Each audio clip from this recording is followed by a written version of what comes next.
పార్లమెంట్లో ప్రతిపక్ష నేత రాహుల్ గాంధీని మాట్లాడేందుకు అవకాశం ఇవ్వకపోవడంపై యూత్ కాంగ్రెస్ ఆగ్రహం వ్యక్తం చేసింది.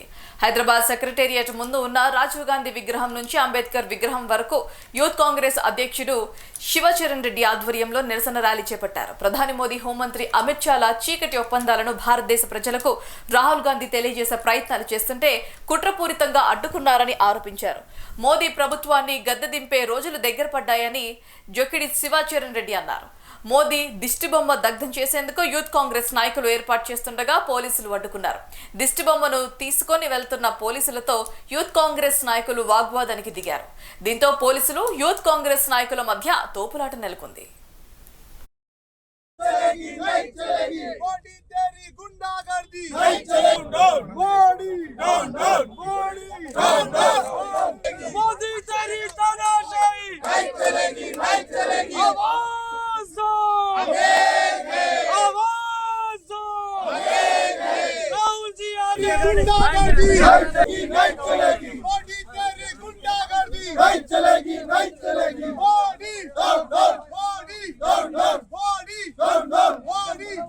పార్లమెంట్ సమావేశాల్లో ఏదైతే ఒక పార్లమెంట్ అంటే ఒక ప్రజలకు ఒక దేవాలయం లాంటిది, అలాంటి దేవాలయంలో అందరూ కూడా మాట్లాడే హక్కు అందరికి ఉంటుంది రాజ్యాంగబద్ధంగా. కానీ ఈరోజు బీజేపీ పార్టీ కానీ, నరేంద్ర మోడీ కానీ, రాహుల్ గాంధీ గారు మాట్లాడితే ఎక్కడ తన బండారం బయట పెడుతుందనో, ఎక్కడ తను కాంప్రమైజ్ అయిపోయి అమెరికా ప్రెసిడెంట్ ట్రంప్తో కాంప్రమైజ్ అయిపోయి ఈ దేశాన్ని ఎలా మోడీ గారు ఆదానికి కానీ అంబానీకి కానీ అమ్మేస్తున్నారో, అలాగే అమెరికా కూడా ఎప్స్టీన్ ఫైల్స్లో తనకు సంబంధాలు ఉన్నట్టు 2017-18 ఆ సమయం నుంచే మీరు దాంట్లో ఇన్వాల్వ్ అయినటువంటి ఫైల్స్ అన్నీ కూడా ఈరోజు ఆన్లైన్లో కానీ రకరకాల మీడియా ఛానల్లో కూడా మీరు చూస్తున్నారు.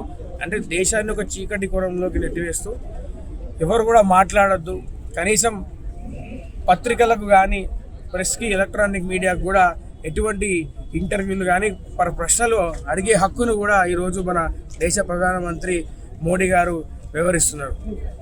రాహుల్ గాంధీ గారు జనం కోసం కొట్లాడుతుంటే అక్కడ వాయిస్ ఆపేసి మాట్లాడనివ్వకుండా మేజర్ మనోజ్ నవరానే గారు ఒక పుస్తకం రాసినారు.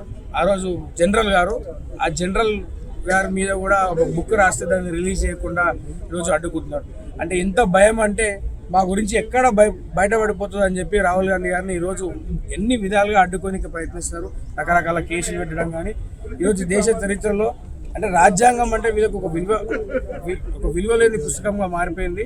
వీళ్ళు కనీసం దానికి వాల్యూ ఇవ్వట్లేదు.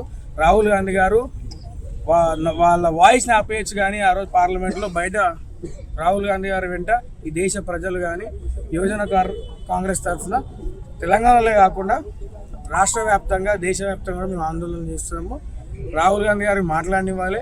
మా అందరి గొంతు రాహుల్ గాంధీ గారు, లీడర్ ఆఫ్ అపోజిషన్, ప్రతిపక్ష నేత, ఖచ్చితంగా మా అందరి గురించి పార్లమెంట్లో ఆయన కొట్లాడాలి. మోడీ, అమిత్ షాలు వీళ్ళకు రోజులు దగ్గర పడ్డాయి. ప్రజలు వీళ్ళని నమ్మే పరిస్థితులు లేరు. ఖచ్చితంగా రానున్న రోజుల్లో ప్రజలు వీళ్ళకు బుద్ధి చెప్పి ఖచ్చితంగా కాంగ్రెస్ పార్టీ ప్రభుత్వాన్ని ఏర్పాటు చేస్తారు.